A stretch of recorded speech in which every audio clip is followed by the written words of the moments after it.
देवेंद्र फडणवीसांच्या नेतृत्वाखाली विधानसभा निवडणुकीत ऐतिहासिक यश मिळवलं आणि फडणवीसांनी एकनाथ शिंदे आणि अजित पवारांसोबत पुन्हा एकदा मोठ्या दिमाखात सरकार स्थापन केलं। फडणवीसांच्या नेतृत्वातील या महायुती सरकारची देदीप्यमान घोडदौड सुरूच असून गेले वर्षभर विविध विकास कामांच्या माध्यमातून राज्यातील जनतेचं राहणीमान सुखकर करण्याचा प्रयत्न यशस्वी होताना दिसतोय। मुख्यमंत्री देवेंद्र फडणवीसांच्या सरकारच्या वर्षपूर्तीच्या निमित्तानं लोकशाही मराठीचा हा विशेष रिपोर्ट।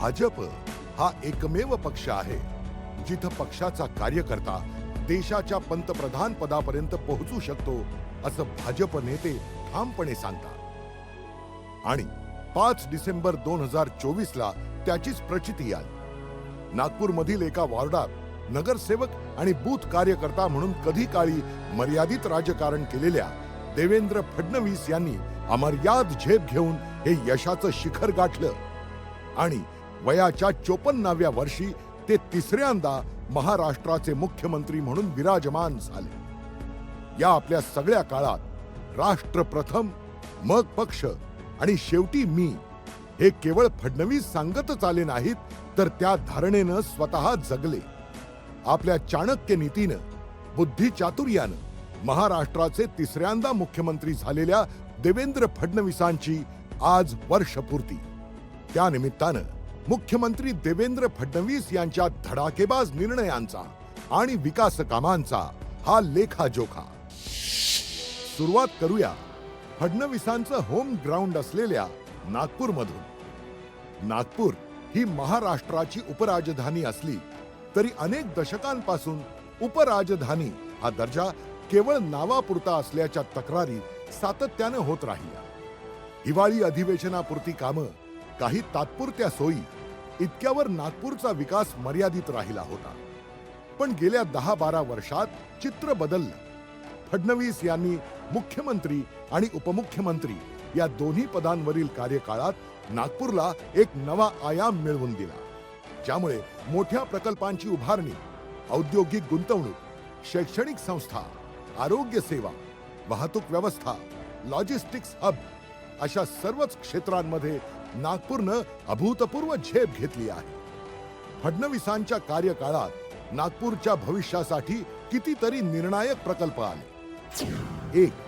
नागपूरमध्ये एम्सची स्थापना, अंदाजे 1200 कोटींचा प्रकल्प। 2.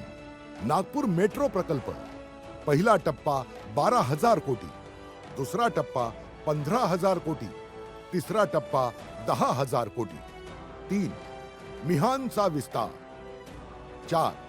IIM, IIIT, NIPER, MNLU, Sanskrit विद्यापीठ यासारख्या शैक्षणिक संस्था। 5. Inner outer third ring road, 12,500 कोटींपेक्षा जास्त खर्च। 6. समृद्धी महामार्ग, 55,000 कोटी। 7. नागपूर विमानतळ विस्तार, 10,000 कोटींचा प्रस्ताव। 8. मिहानमध्ये बोईंग, एअरबस, राफेल सुटे भाग निर्मिती। 9. नॅशनल कॅन्सर इन्स्टिट्यूट, अत्याधुनिक cancer hospital. 10. Logistics hub, warehousing, dry port, ITMS, SAI sports centre, orange processing zone. नागपूरचा मिहान परिसर आज भारतातील महत्त्वाच्या आरोग्य सेवा केंद्रांपैकी एक मानला जातो। याच ठिकाणी उभारला गेलेला एम्स नागपूर हा प्रकल्प केवळ नागपूरचा नव्हे, तर संपूर्ण मध्य भारताचा आरोग्य दृष्टीनं मोठा आधारस्तंभ ठरला आहे। सुमारे 1200 कोटी रुपयांचा हा प्रकल्प देवेंद्र फडणवीस यांच्या कार्यकाळात पूर्णत्वास आला। भारतीय जनता पार्टीच्या कामावरचा विश्वास हा सामान्य जनतेच्या मनात हा निश्चितपणे वाढतोय। आजपर्यंत काँग्रेस किंवा त्यांच्या समविचारी पक्षांनी जातीचं राजकारण, विकासाचं राजकारण केलं नाही. म्हणूनच काँग्रेस 52 वर्ष सत्ता असतानाही एक एम्स काँग्रेस काढू शकते.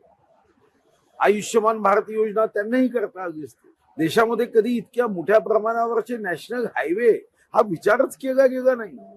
पंतप्रधान सडक योजना या योजनेचा विचारच केला गेला नाही. शिक्षणाच्या बाबतीत सर्व शिक्षा अभियान असेल किंवा आरोग्याच्या बाबतीत योजना असेल, कधीच काँग्रेसने विचार केला नाही. काँग्रेसचं एकच काम होतं की जातीचं राजकारण करा, जाती जातीमध्ये द्वेष वाढवा आणि आपल्या सत्तेचा जो सत्ता प्राप्त करण्यासाठी काम करा. पण आज आता काँग्रेसवर कोणाचा विश्वास राहिला नाही. फडणवीस यांनी स्वतः शिक्षण घेतलेलं डॉक्टर बाबासाहेब आंबेडकर विधी महाविद्यालय आता लॉ स्कूल दर्जासह कार्यरत असून नागपूर विद्यापीठातही नवीन इमारती आणि सुविधा वाढवण्यात आल्या आहेत.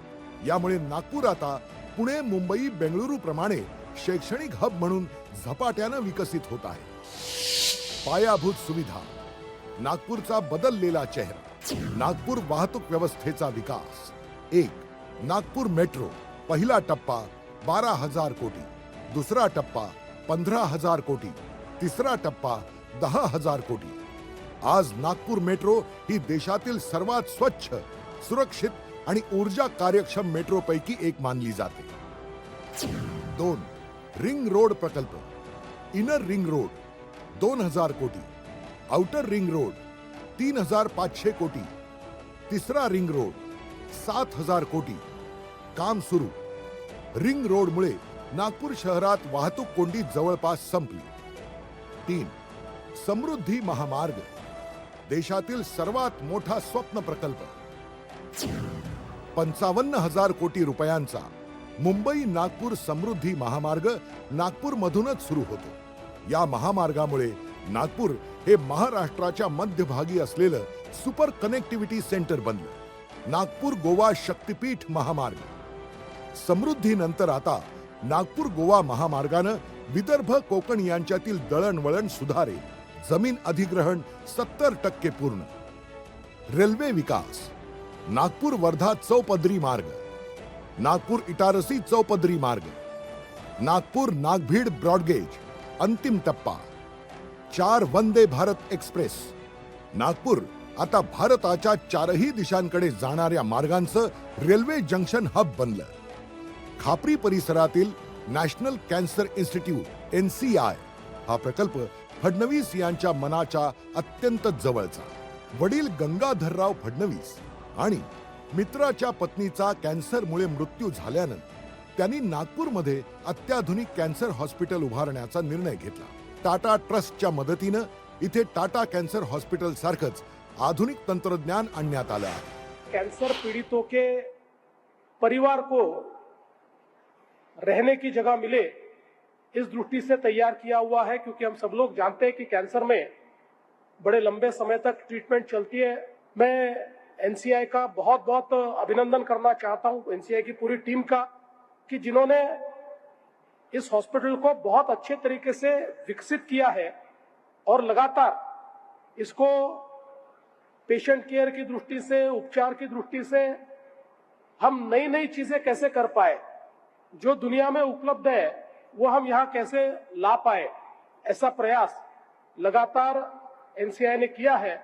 और मुझे ऐसा लगता है कि आने वाले दिनों में, जैसे अभी हम लोग जब NCI देख रहे थे तो आदरणीय अमित भाई ने हमको ये कहा कि इसको एक प्रीमियर रिसर्च इंस्टीट्यूट के रूप में आप डेवलप कीजिए.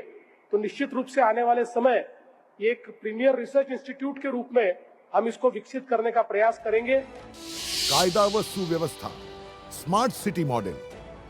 गृहमंत्री म्हणून फडणवीस यांनी नागपूरमध्ये 3,500 CCTV कॅमेरे बसवले आहेत. ITMS प्रणाली, नंबर प्लेट ओळखणारे कॅमेरे, IIM नागपूरमधील मार्वल सॉफ्टवेअर, आरोपी ओळख प्रणाली. यामुळे नागपूर हे देशातील सर्वात सुरक्षित शहरांपैकी एक ठरलं आहे. जेव्हापासनं राज्याचे मुख्यमंत्री सन्माननीय देवेंद्र फडणवीस झालेले आहे, आपण आपल्या राज्याची उपराजधानी म्हणून ओळख असलेलं नागपूर शहर या ठिकाणी मोठ्या प्रमाणावर आरोग्य क्षेत्रामध्ये प्रगती झालेली आहे, शिक्षण क्षेत्रामध्ये प्रगती झालेली आहे, मोठ्या प्रमाणावर उद्योग या ठिकाणी आलेले आहे. त्याच्यामुळे येणाऱ्या निवडणुकांमध्ये देखील नागपूर महानगरपालिकेच्या निवडणुकीत मोठ्या प्रमाणावर यश त्या ठिकाणी भारतीय जनता पार्टीला मिळेल. IIT असेल, एम्स असेल, लॉ कॉलेज असेल, समृद्धी महामार्ग असेल, संयुक्त विद्यापीठ असेल, मिहानमध्ये गुंतवणूक असेल, मेडिकलचे आधुनिकीकरण असेल, मेट्रो असेल, औद्योगिक, शैक्षणिक आणि आरोग्य आणि नवीन नागपूरच्या दृष्टिकोनातून अनेक प्रकारचे प्रोजेक्ट आपल्या या नागपूर शहरामध्ये आले. आणि तुमच्या सिम्बॉसिक असेल, नरसिंहमुंजी असेल, असे अनेक मी आपल्याला सांगू शकतो. आज नागपूर शहर ओव्हरब्रिजच्या जिकडे तिकडे जाल बिछून गेलेला आहे. तो आपला नागपूर, आपला घरचा नागपूर, आणि विशेष करून देवेंद्रजी नागपूरचे असल्यामुळे देवेंद्रजीनं नागपूर शहराचं आणि गडकरी साहेबांनी नागपूर शहराचं संपूर्ण चित्र या माध्यमातून बदललं. त्यांची किती तारीफ केली तरी ते कमीच होणार आहे.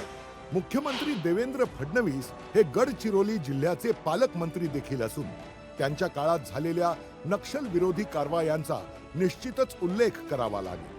नक्षली म्होरक्या भूपतीसह 60 जणांनी मुख्यमंत्री आणि पालकमंत्री फडणवीस यांच्या नेतृत्वात आत्मसमर्पण केलं असून हे आजवरचं सर्वात मोठं आत्मसमर्पण मानलं जातं.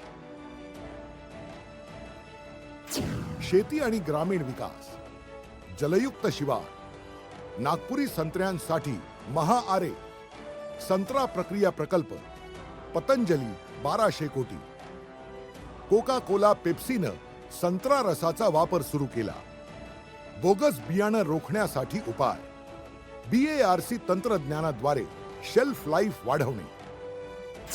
नागपूर परिसर देशातील इथेनॉल उत्पादनाचं प्रमुख केंद्र, औद्योगिक धोरणं आणि नवीन प्रकल्प, gems and jewellery policy, solar policy, Butibori MIDC मध्ये रिलायन्स, वारी इत्यादींचे मोठे प्रकल्प, 10,000 एकर जमीन वाटप, आणखी 10,000 एकर अधिग्रहण.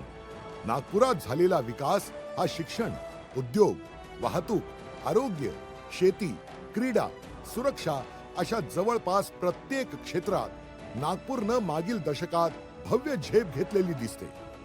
त्यामुळे नागपूर आता केवळ उपराजधानी नाही, तर भारताच्या भविष्यातील सर्वात महत्त्वाच्या आर्थिक औद्योगिक केंद्रांपैकी एक केंद्र बनण्याकडे वाटचाल करत आहे. कोल्हापूर. मुख्यमंत्री देवेंद्र फडणवीस यांच्या नेतृत्वाखालील सरकारनं कोल्हापूर जिल्ह्याच्या विकासासाठी हजारो कोटींचा निधी देत विकासाचं नवं पर्व सुरू केलंय.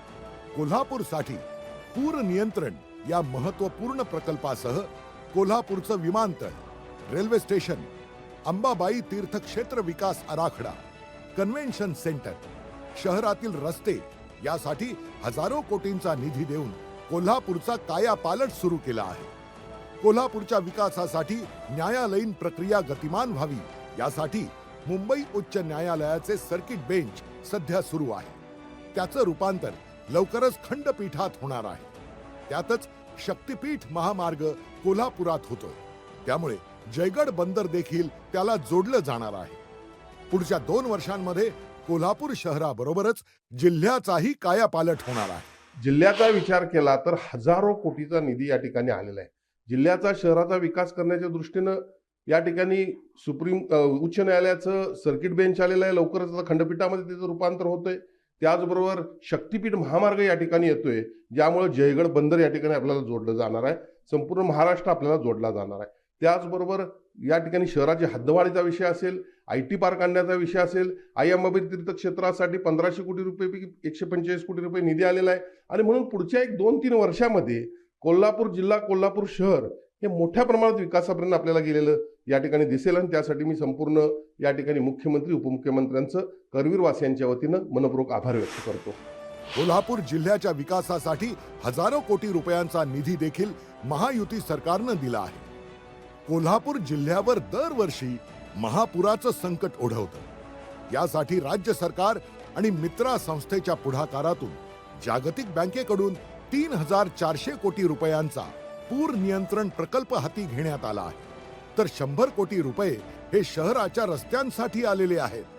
केशवराव भोसले नाट्यगृहाच्या पुनर्बांधणीसाठी 25 कोटी रुपयांचा निधी देण्यात आला आहे. त्याचं कामही गतीनं सुरू आहे. रंकाळा सुशोभीकरणासाठी 25 कोटींचा निधी, तसंच गांधी मैदान नूतनीकरणासह ज्योतिबा विकास आराखडा तयार करण्यात आला आहे. कोल्हापूरच्या विकासासाठी न्यायालयीन प्रक्रिया गतिमान व्हावी यासाठी मुंबई उच्च न्यायालयाचे सर्किट बेंच सध्या सुरू आहे. त्याचं रूपांतर लवकरच खंडपीठात होणार आहे. त्यातच शक्तीपीठ महामार्ग कोल्हापुरात होतोय, त्यामुळे जयगड बंदर देखील त्याला जोडलं जाणार आहे. पुढच्या 2 वर्षांमध्ये कोल्हापूर शहराबरोबरच जिल्ह्याचाही कायापालट होणार आहे. कोल्हापूर शहरातील वाहतुकीची कोंडी कायमस्वरूपी दूर व्हावी यासाठी केंद्र सरकारच्या वतीनं बास्केट ब्रिजसह शहरात उड्डाणपूल करण्याचं देखील नियोजन असून त्याची निविदा प्रक्रियाही पार पडली आहे. कोल्हापूर शहराच्या विकासासाठी लागेल तेवढा निधी केंद्र आणि राज्य सरकारच्या माध्यमातून उपलब्ध करून दिला जात आहे. कोल्हापूर जिल्ह्यामध्ये राज्य शासन आणि केंद्र सरकार यांच्याकडून अनेक मोठमोठे प्रकल्प सध्या कार्यान्वित झालेले आहेत. काही मेजर प्रोजेक्ट मला आपल्याला आवर्जून सांगायचे. कोल्हापूरचं विमानतळ हे 15 वर्ष बंद अवस्थेमध्ये होतं. या कोल्हापूरच्या विमानतळाला प्रधानमंत्री महोदयांच्या उडान योजनेच्या माध्यमातून 274 करोड रुपये आले. अतिशय सुंदर टर्मिनल बिल्डिंग झालेले आहे, रनवेचं एक्सटेन्शन झालेलं आहे आणि 7 विमानसेवा सध्या कोल्हापुरातून कार्यरत आहेत. कोल्हापूरच्या आपल्या रेल्वे स्टेशनला 44 करोड रुपये आले, त्याची कामं सुद्धा आता पूर्ण झालेली आहेत. तर एकंदरीत कोल्हापूरच्या जनतेला जे अपेक्षित आहे ती सगळी कामं आता पूर्णत्वास निघालेली आहेत. दुसरीकडे कोल्हापूर जिल्ह्यात 6 नव्या MIDCंना मंजुरी दिली असून त्यातील 3 MIDCंच्या जागांचं हस्तांतरण सुरू आहे. तसंच उद्योगांना विशेष सोयी सुविधा उपलब्ध करून द्याव्या यासाठी देखील राज्य सरकार प्रयत्न करत असल्याचं महाराष्ट्र चेंबर ऑफ कॉमर्सचे अध्यक्ष ललित गांधी यांनी सांगितलं. महायुती सरकारच्या सकारात्मक धोरणामुळे कोल्हापूरमध्ये सुद्धा औद्योगिक विकास अतिशय चांगल्या पद्धतीनं होताना दिसतोय. त्यामुळे विशेषतः गेले अनेक वर्ष आम्ही कोल्हापूरकर मागणी करत होतो नवीन MIDC देण्यासाठी. तर 6 नवीन MIDC मंजूर केल्या, त्यापैकी 3 MIDCचं भूमी संपादनाचं काम सुद्धा अंतिम टप्प्यात आहे. आणि एकूणच ज्या असलेल्या MIDC आहेत, औद्योगिक वसाहती आहेत, त्यांच्यामध्ये पायाभूत सुविधांच्या विकासासाठी सुद्धा सरकारनं फार मोठ्या प्रमाणात निधी दिलाय. आणि याही पुढच्या काळामध्ये अशा प्रकारच्या विकासासाठी सरकारकडून सगळ्या प्रकारचं मदत करण्याचं धोरण आखलं जातं. ही अतिशय सकारात्मक बाब आहे. एकूणच काय तर मुख्यमंत्र्यांच्या या सहकार्यानं आणि प्रयत्नानं येणाऱ्या 2-4 वर्षांच्या काळामध्ये कोल्हापूरचं रूप अक्षरशः बदलून एका मेट्रो सिटी प्रमाणे दिसू लागेल अशी अपेक्षा व्यक्त करायला हरकत नाही. आता येऊया छत्रपती संभाजीनगरा. औरंगाबादचं नाव बदलण्याची मागणी दशकानुदशकं सुरू होती.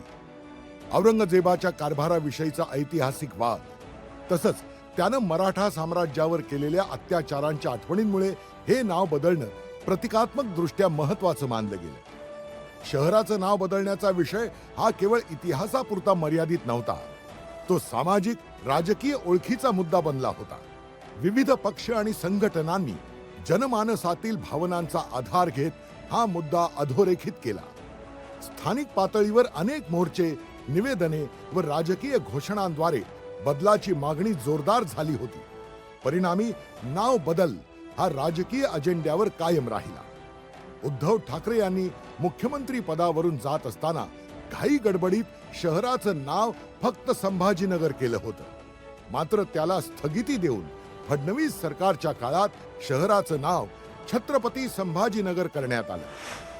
उद्धव ठाकरे यांचं सरकार आलं आणि सरकार आल्यानंतर शेवटच्या पायउतार होत असताना आपल्या ज्या चुका झाल्या त्या चुकीचं दुरुस्ती करण्यासाठी गडबडीत आणि घाईघाईत ज्या काँग्रेसबरोबर महाविकास आघाडीच्या युतीमध्ये सगळ्या मित्रपक्षांनी यांच्या उद्धव ठाकरे यांच्या सर्व मित्रपक्षांनी संभाजीनगर नावाला विरोध केला, तरीही गुपचूप गोंधळात ते नाव नाही टिकणार नाही अशा भूमिकेत त्या नावाची घोषणा केली, संभाजीनगर म्हणून एकेरी नावाची.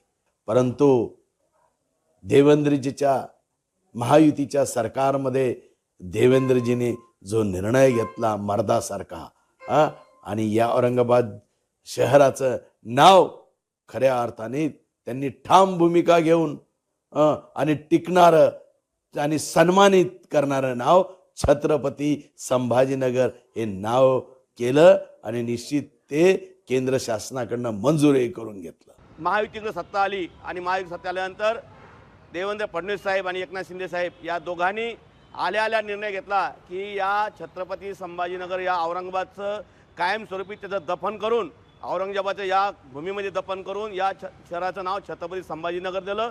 सोबतच धाराशिवचं सुद्धा नाव त्यांनी त्या ठिकाणी, त्या उस्मानाबाद होतं तेही धाराशिव, एकाच वेळेस दोन्ही आदेश काढले, GR काढले. राज्य पातळीपासून ते केंद्र पातळीपर्यंत सर्व मेहनत ही देवेंद्र फडणवीस साहेब, आपले महाराष्ट्राचे लाडके मुख्यमंत्री देवेंद्र फडणवीस साहेब यांनी घेतलेली आहे. म्हणून या छत्रपती संभाजीनगर होण्याचं पूर्ण श्रेय, पूर्ण ताकद, पूर्ण वेळ आणि पूर्ण श्रेय येतं देवेंद्र फडणवीस साहेबांना. छत्रपती संभाजीनगरची मूळ समस्या म्हणजे 10 दिवसाआड मिळणारं पाणी.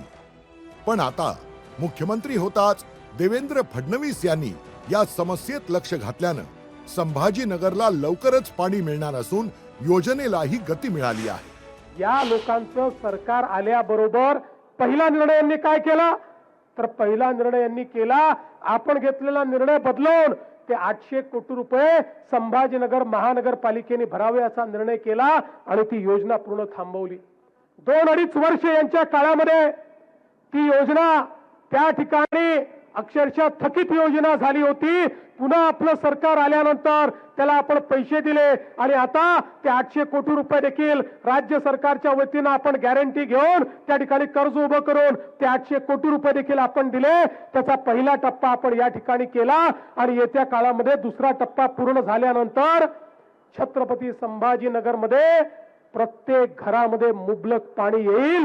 ही भारतीय जनता पार्टीची आणि महायुतीची देण या छत्रपती संभाजीनगरला आहे. जल योजनेतला महत्वाचा अडथळा दूर झाल्यानं सर्व स्तरातून समाधान व्यक्त होत आहे. 1680 कोटीची ही योजना होती, पण जेव्हा उद्धव सरकार सत्तेत आलं आणि त्यावेळेस त्यांनी या योजनेला खोडा घातला आणि ही पाण्याची योजना जी होती ती थांबवली. त्यामुळं आज शहराला पाण्याला इतका वेळ लागत आहे. पण भारतीय जनता पार्टी असेल, त्याचबरोबर महायुतीचं सरकार असेल, हे सरकार सत्तेत आल्यानंतर यांनी हे 800 कोटी महानगरपालिकेला दिले आणि दिल्यानंतर आता ही पाणी पिण्याची जी आपली योजना आहे त्याच्यामध्ये गती आलेली आहे आणि आता लवकरच छत्रपती संभाजीनगर वासियांना मुबलक पाणी, रोज पाणी मिळणार आहे. आणि हे सगळं जर पॉसिबल झालं असेल तर महाराष्ट्राचे यशस्वी मुख्यमंत्री देवेंद्र फडणवीस आणि महायुती सरकार यामुळेच हे पॉसिबल झालेलं आहे. छत्रपती संभाजीनगर हे राज्यातील आणि देशातील अग्रगण्य EV हब म्हणून झपाट्यानं विकसित होत आहे. एकूण 28,898 कोटींची नवी गुंतवणूक आणि तब्बल 11,000 रोजगार निर्मितीमुळे या औद्योगिक शहराचं रूप पालटत आहे. या प्रगतीमागे मुख्यमंत्री देवेंद्र फडणवीस यांच्या कार्यकाळातील दूरदृष्टीपूर्ण धोरणांचा मोठा वाटा असल्याचं मानलं जातं. हजारो कोटी रुपयाची गुंतवणूक तर आलीच, पण त्यासोबत हजारो हातांना काम देखील याच संभाजीनगरच्या भूमिपुत्रांना देण्याचं काम हे आपल्या सरकारच्या माध्यमातून या ठिकाणी होत आहे. आणि आता तर देशाचं EV कॅपिटल हळूहळू म्हणजे इलेक्ट्रिक व्हेकलचं कॅपिटल हे छत्रपती संभाजीनगर होत आहे. याचा अभिमान आपल्या सगळ्यांना या ठिकाणी आहे. आणि म्हणूनच इतक्या मोठ्या प्रमाणात ही वेगवेगळी कामं आपण केली. समृद्धी महामार्गामुळे आज या संभाजीनगरचं चित्र बदलतंय. या एअरपोर्टला 740 कोटी रुपये लँड एक्विजिशनला देऊन देशातलं एक प्रमुख इंटरनॅशनल एअरपोर्ट म्हणून या एअरपोर्टला आपण त्या ठिकाणी मोठ्या प्रमाणात काम करतो. शेंद्रा आणि बिडकीन औद्योगिक शहरांमध्ये 64,000 कोटींपेक्षा अधिकची गुंतवणूक असून जवळपास 50,000 रोजगार निर्मितीची क्षमता निर्माण झाली आहे. यातील 60हून अधिक कंपन्यांनी उत्पादन सुरू केलं आहे. त्यांच्या इंटरव्हेन्शनमुळे पहिल्यांदा टोयोटा किर्लोस्कर मोटर्सनी इथे येण्याचं मान्य केलं आणि JSWनी देखील इथे येण्याचं मान्य केलं. एथर एनर्जीनी देखील इथे येण्याचं मान्य केलं आणि मग त्यांच्या मनात असं आलं की एवढ्या 3 कंपन्या इथे येत आहेत ज्या इलेक्ट्रिक व्हेकल्सवरती इथे काम करणार आहेत, तर हा जो भाग आहे याला आपण EV हब असं जाहीर करू महाराष्ट्राचा, आणि त्या निमित्ताने मग इतर इन्व्हेस्टमेंट्स इथे यायला सुरुवात करतील. या सगळ्यात ज्या अडचणी होत्या, म्हणजे कुठली गोष्ट अशी ठरली म्हणजे सरळ होते असं कधीच होत नाही. सरकारी स्तरावर अनेक निर्णय घ्यावे लागतात, अनेक डिपार्टमेंट्स त्यात इन्व्हॉल्ड असतात, आणि जोपर्यंत मुख्यमंत्र्यांचं त्याच्यात वैयक्तिकरित्या लक्ष नसतं तोपर्यंत हे कोऑर्डिनेशन या सगळ्या भागांचं होत नाही. त्यांनी यात पर्सनली लक्ष घालून कोऑर्डिनेशन करून जे निर्णय घेतले त्याच्या माध्यमातून आता मोठ्या प्रमाणावर उद्योग आपल्याकडे येऊ घातलेत. 27 नंतर इथे खूप मोठ्या प्रमाणावर उत्पादन सुरू होईल. थोडक्यात काय तर विकासाचं विजन ठेवून त्यासाठी सर्वतोपरी प्रयत्न करणारे फडणवीस महाराष्ट्राला मुख्यमंत्रीपदी लाभल्यानं विकासाच्या या मॉडेलची जगभरात चर्चा होताना दिसते.